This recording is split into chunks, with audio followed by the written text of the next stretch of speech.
बिस्मिल्लाहिर्रहमानिर्रहीम, अस्सलाम वालेकुम और आदाब अर्ज़। आज हम बात कर रहे हैं एक ऐसे मसले की जिसने पूरी दुनिया को यकसर बदल कर रख दिया।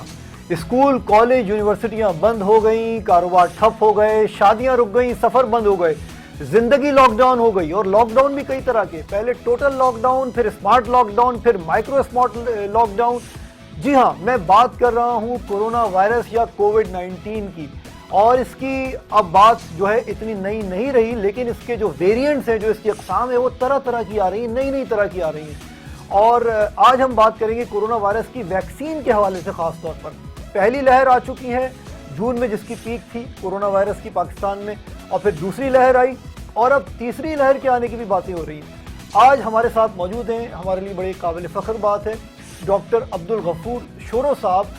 आप जनरल सेक्रेटरी हैं पाकिस्तान मेडिकल एसोसिएशन के, साथ ही आप मेंबर भी हैं कोविड के हवाले से प्रोविंशियल यानी सूबाई कम्युनिकेशन टास्क टीम के। Welcome to the show doctor साहब। बहुत शुक्रिया आपका। जी डॉक्टर साहब, thank you very much for joining us today. Doctor साहब, सबसे पहले तो मैं ये आपसे पूछना चाहूँगा अपने नाजरीन के लिए कि अब पाकिस्तान से कोविड का ख़तरा वाकई हमेशा के लिए ख़त्म हो चुका है? मेरे ख्याल में ये बात कबल वक्त है और दुनिया से अभी खतरा जो है ना खत्म होने की तो बात दूर रहता है, बल्कि इस वक्त भी जो है ना बहुत सारे मसले मसाइल हैं दुनिया के लिए, स्पेशली वो ममालिक जो बहुत ही अपने आप को तरक्की पसंद समझते हैं, उनमें भी अभी जो है ना ये वेव जो खत्म नहीं हुई है, बल्कि रोज बरोज उनमें इजाफा हो रहा है। तो हम ये कह दें कि पाकिस्तान से ये लहर खत्म हो गई है, ये मेरे ख्याल में कबल वक्त होगा।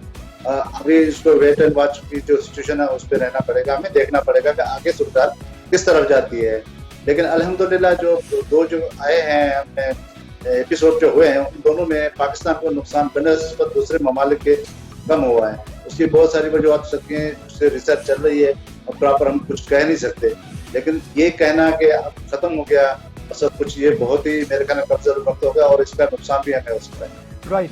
तो डॉक्टर साहब, ये भी फरमाइएगा कि वैक्सीन के हवाले से काफ़ी बातें हो रही हैं और अल्हम्दुलिल्लाह पाकिस्तान में जो फ्रंट लाइन हेल्थ वर्कर्स हैं, बल्कि जो अब प्राइवेट हेल्थ वर्कर्स भी हैं, उनकी वैक्सीनेशन भी शुरू हो चुकी है। और अब मार्च में हम सीनियर सिटीजन्स अब 65 साल की एज के जो लोग हैं उनकी अब वैक्सीनेशन शुरू कर रहे हैं। मैं ये जानना चाहूँगा, इस हवाले से जो रिस्पॉन्स आ रहा है रजिस्ट्रेशन का, वो बहुत ज़्यादा उम्मीद अफजा नहीं है। इसकी क्या वजह है? लोग खौफज़दा हैं या प्रोपेगेंडा बहुत ज़्यादा है वैक्सीन के हवाले से?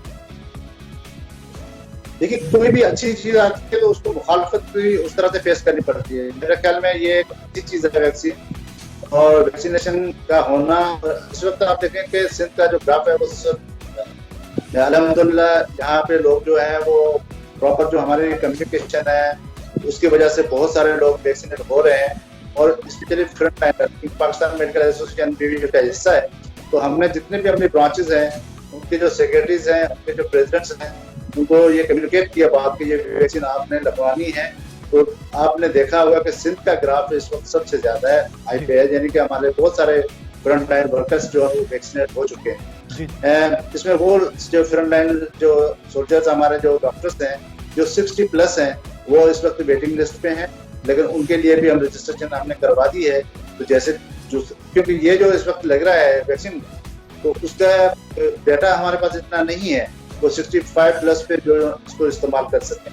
तो 60 से जो कम लोग हैं वो अल्हम्दुलिल्लाह बहुत सारे जो डॉक्टर हो चुके हैं और अभी इंशाल्लाह नेक्स्ट 2 वीक्स में आप देखिएगा तो बहुत सारे हो जाए। राइट। तो डॉक्टर साहब, जो आपने 60 साल की उम्र का फरमाया कि उनको अभी नहीं कर रहे हैं हम, क्योंकि डाटा नहीं है उसके हवाले से भी हमारे पास, तो क्या जो 60 साल से ऊपर के लोगों की, बूढ़े अफराद की, जो सीनियर सिटीजन की शुरू होगी वैक्सीनेशन अब मार्च में, उनके लिए दूसरी वैक्सीन होगी? चाइनीज वैक्सीन नहीं देंगे उनको, दूसरी किस्म की वैक्सीन देंगे उनको?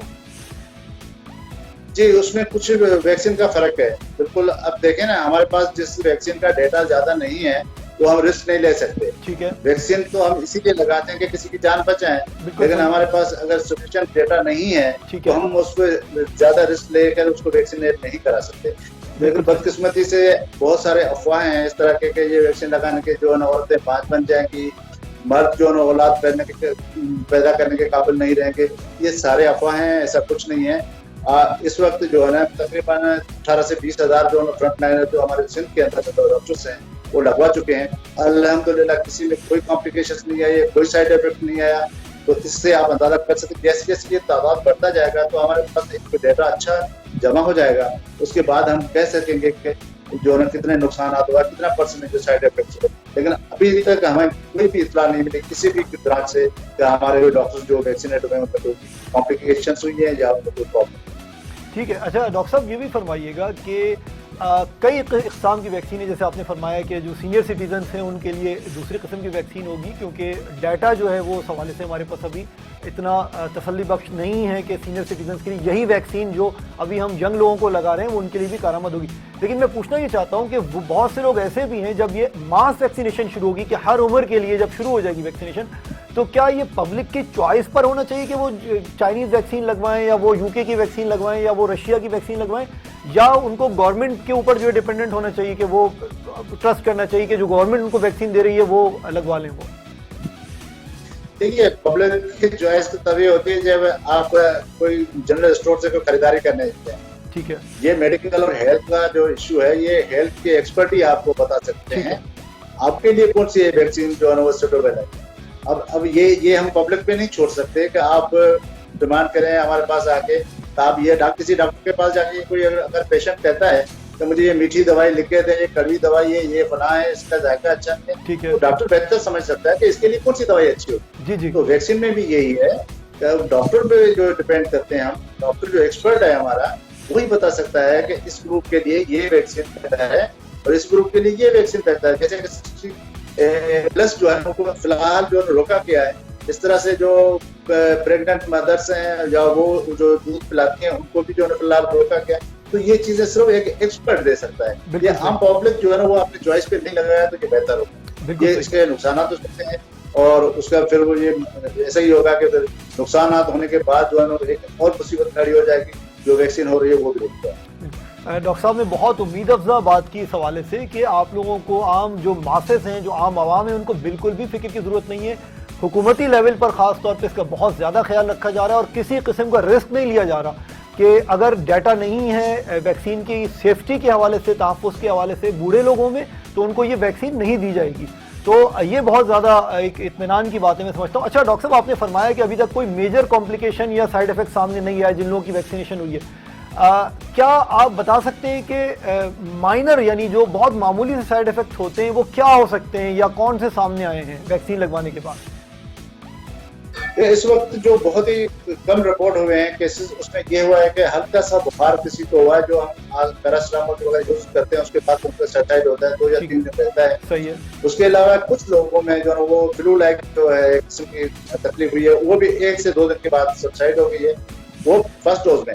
ठीक है। सेकंड डोज में जो लगा चुके हैं उन्हें तो वो भी नहीं हुई है। बिल्कुल। तो इसका मतलब है कोई भी ऐसी खतरनाक किस्म की जो है वो साइड इफेक्ट नहीं हुए हैं। अल्लाह न करे जिसके साथ जो हमने वीडियो लोगों ने शेयर की है मुख्तलिफ सोशल मीडिया वगैरह पे, ये सारी जो है ना वो इस तरह की हैं कि उनका कोई समझो कि सच्चाई का से कोई लेना देना नहीं है। बिल्कुल सही। इस तरह के बना के जो रखते हैं और जो लोगों को डराते हैं, ये बहुत ही खतरनाक होता है। बिल्कुल। इसको हमें किसी भी तरह से प्रमोट नहीं करना चाहिए, बल्कि उसकी नष्ट करनी चाहिए। तो ये इस तरह के लोग जो है, देखिए आपका एक अगर बंदा घर में बच जाता है, जो जिसका हेल्थ केयर वर्कर है, ज्यादा जो इंटरेक्शन रहता है पेशेंट के साथ, तो आप समझो आपकी पूरी फैमिली बच गई। बिल्कुल। और इसी तरह से अब एक फैमिली बचने के मतलब ये कि आपकी कम्युनिटी, सोसाइटी बच गई। सोसाइटी का मतलब है मुल्क बच गया। तो एक बंदे को भी अगर कोई वैक्सीन कराने के लिए जाता है वॉलंटियरली, ये बहुत अच्छी बात है। आपके 15 से 20 हजार हेल्थ केयर वर्कर्स हो गए, उनकी फैमिली के जो किसी का 10 है, किसी का 5 है, किसी का 7 है, तो आप उसको मल्टीप्लाई करके देखिए, ये बहुत बड़ा जो है ना ह्यूज नंबर जो है ना आपको प्रोटेक्ट हो गया इस तरह से। बिल्कुल। तो इसमें हमें लोगों को ये तरगीब देनी चाहिए कि वैक्सीन में कोई बुराई नहीं है। और वैक्सीनेशन जो है वो उसका प्रोसेस जो जब से होगा, अभी 60% का भी हो रहा है माशाल्लाह, गवर्नमेंट ने अच्छे स्टेप लिए हैं।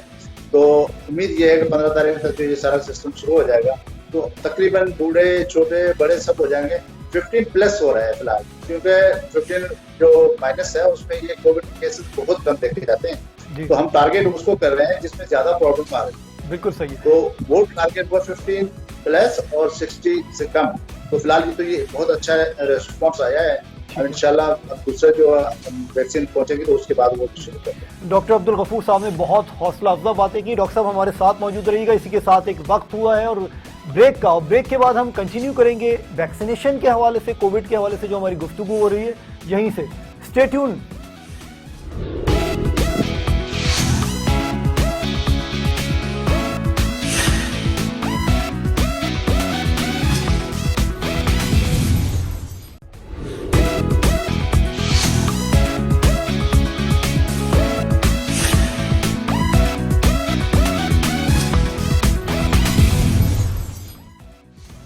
Welcome back. और आज हम बात कर रहे हैं कोविड की वैक्सीनेशन के हवाले से। बहुत हॉट टॉपिक है, बहुत ज़्यादा इन टॉपिक है, और इसको हमारे साथ हमारी खुशनसीबी कि आज मौजूद हैं डॉक्टर अब्दुल गफूर शोरो साहब, जो पाकिस्तान मेडिकल एसोसिएशन के जनरल सेक्रेटरी हैं, और साथ ही सूबाई provincial communication task team Covid के हवाले से जो सिंध की है उसके मेंबर भी हैं। डॉक्टर साहब, हम ब्रेक पे जाने से पहले गुफ्तगू कर रहे थे कोविड की वैक्सीनेशन के हवाले से। मेरा एक सवाल है, और ये सवाल आम लोगों के जहनों में बहुत ज़्यादा पाया जाता है। बहुत सारे लोग ऐसे हैं जिनको या तो ये शक है कि उनको कोविड हो चुका है, या उनके कंफर्म हो चुका है टेस्ट के ज़रिए कि उनको कोविड हो गया था। सवाल ये कि क्या जिन लोगों के कोविड हो चुका है और उनके अंदर एंटीबॉडीज़ बन चुकी होंगी, उनको भी वैक्सीन लगवानी चाहिए या नहीं? देखिए, जिनको हो चुका है उनको भी वैक्सीनेशन के जो प्रोसेस में जरूर जाना चाहिए। ठीक है, ये जरूरी नहीं है। बहुत सारी स्टडी जो आई है या रिसर्च जो हुई है उसमें ये पता चला है कि ये जिन लोगों को हो चुका है इन्फेक्शन, उनको 6 से 8 महीने के दरमियान जो है ना तकरीबन जो एंटीबॉडीज जो है वो बहुत उस लेवल पे चले जाते हैं कि दोबारा उनको इन्फेक्शन हो सकता है, रीइंफेक्शन हो सकता है।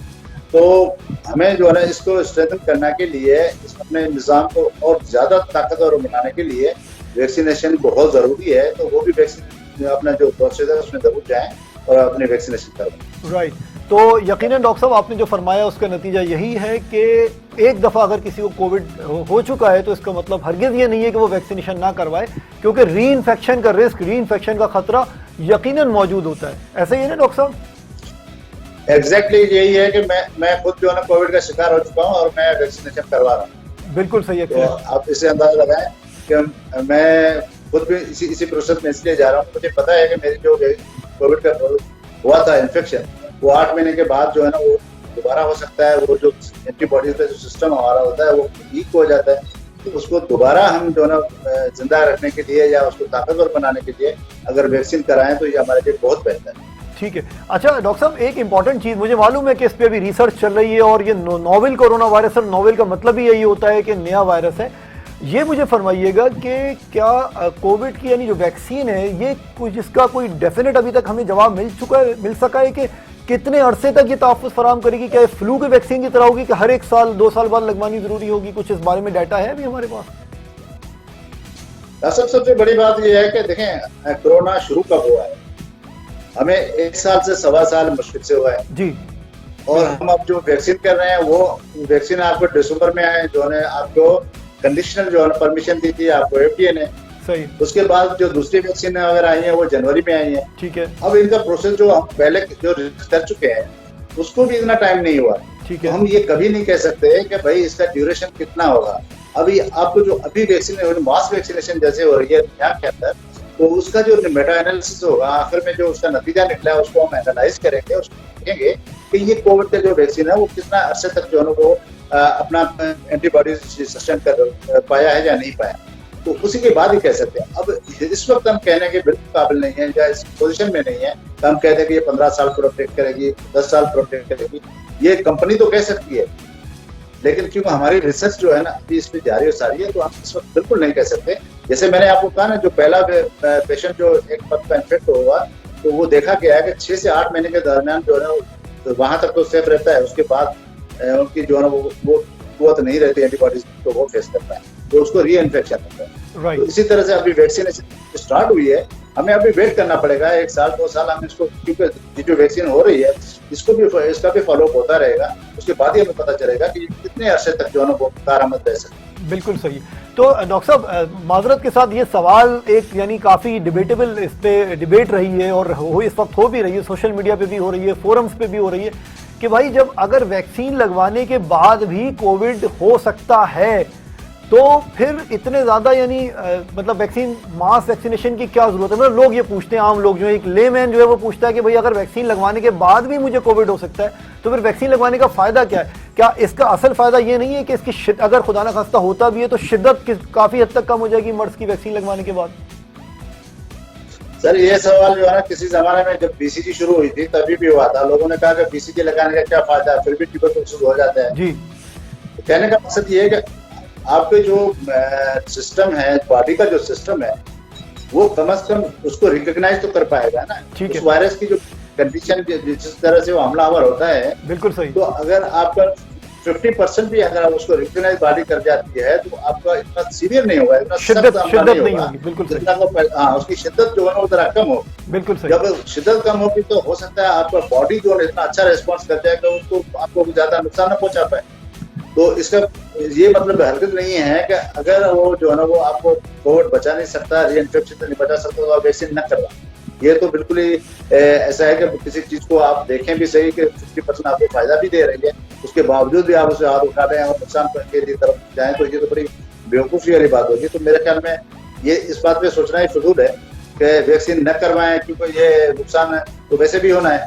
तो फिर अल्लाह पे तो हम वैसे भी बहुत भरोसा रखते हैं, छोड़ देते हैं, लेकिन अल्लाह ताला ने हमें अकल दी है कि आप कुछ न कुछ करें जो आपको चीजें नजर आ रही है उससे फायदा उठाएं। बेशक। तो डॉक्टर अब्दुल गफूर ने बहुत ज़्यादा इम्पोर्टेंट बात फरमाई है कि वैक्सीन लगवाने में फ़ायदा ही फ़ायदा है और रिस्क ना होने के बराबर है। और अल्हम्दुलिल्लाह अभी तक पाकिस्तान में इतनी वैक्सीनेशन हो चुकी हैं कि उनमें किसी भी खुदा न खास्ता कोई सीरियस कॉम्प्लिकेशन, कोई संजीदा पेचीदगी की खबर नहीं आई है अल्हम्दुलिल्लाह। तो कम से कम वैक्सीन लगवाने के बाद अगर आप वैक्सीन लगवाते भी हैं और आपको इवन पहले कोविड हो भी चुका है, उसके बावजूद वैक्सीन लगवाने का सबसे बड़ा फायदा ये हो कि मर्ज की शिद्दत होने के चांसेस बहुत कम हो जाएंगे, यानी कोविड निमोनिया होने के चांसेस कम हो जाएंगे इंशाल्लाह। और इसी के साथ साथ जो कोविड इसके वेंटिलेटर पे जाने के जो चांसेस होते हैं, हॉस्पिटलाइजेशन होने के जो चांसेस होते हैं, वो बहुत हद तक कम हो जाएंगे। तो वैक्सीन यकीनन करवानी चाहिए। अच्छा डॉक्टर साहब, एक और इंपॉर्टेंट चीज़ इसी हवाले से, वैक्सीन करवाने के बाद SOPs जो हैं, मास्क है, हैंड वॉशिंग है, सोशल डिस्टेंसिंग है, इसके अहमियत पे कोई फर्क पड़ता है वैक्सीन लगवाने के बाद? मेरे ख्याल में इसमें कोई फर्क नहीं पड़ेगा। देखिए, इस्लाम ने हमें एक जो है बहुत अच्छी जो सबक दिया है, अच्छी तरकीब दी है कि आप सफाई सुथरा की तरफ जाएं और निस्फ ईमान करार दिया।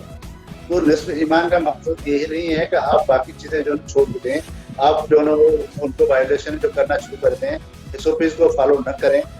अगर इसी तरह से करते रहेंगे तो जरूरी नहीं है कोविड जो है हमें लगे, लेकिन कोई और बीमारी लग सकती है। बिल्कुल सही। जब कोई और बीमारी लगेगी तो आपका मदाफती निज़ाम जो है वो थोड़ा सा कम होगा। और आपको पता है वायरस हमें जब तभी ज्यादा सीवियर होता है, हमला करता है, ज्यादा शिद्दत से करता है जब आपका बॉडी का रिस्पॉन्स जो है ना अच्छा ना हो। बिल्कुल सही। तो आप इनका कहने का मकसद ये SOP फॉलो करेंगे तो आप दूसरी बीमारी से भी बचेंगे। ठीक है। आपका सिस्टम जो है बॉडी का वो इतना वीक नहीं होगा।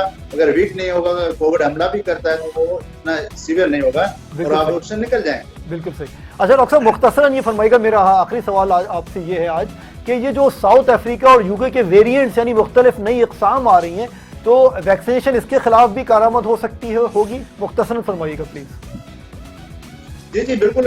उसके खिलाफ जो है जो डेटा अभी मिला है तो उसमें काफी जो है ना वो सक्सेसफुल है। ये ऐसा नहीं है कि बिल्कुल काम नहीं करती, लेकिन ये कि आपको पता है कि वायरस हमेशा अपनी शक्ल जो है चेंज करता रहता है, म्यूटेशन होती है उसमें। ठीक है। तो ये इसका कहने का ये मकसद नहीं है, लेकिन आपका कोड जो है ना इतना डिफरेंट नहीं होता, जो जेनेटिक कोड होता है उसकी वजह से आपका वो रिकॉग्नाइज कर जाती है।